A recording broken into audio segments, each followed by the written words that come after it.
Tumakla na. Vlogger ka. Ikaw yung sa mga pagkapagkain. Opo. Si ano? Marco Mars po. Oo. Ano daw? Marco.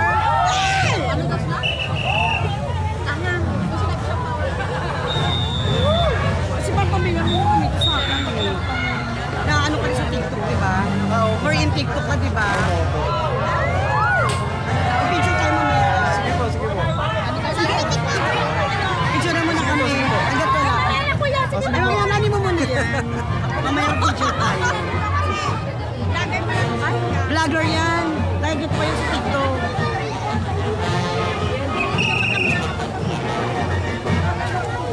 Ay! Gusto ko po.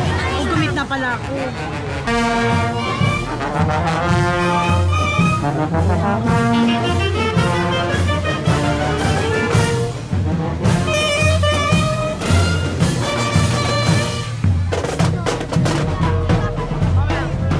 Diba ito yung ano, sa mga pagkain, na ano una mong sinasabi pag nag-ano ka sa pagkain? Picture mo nga kami.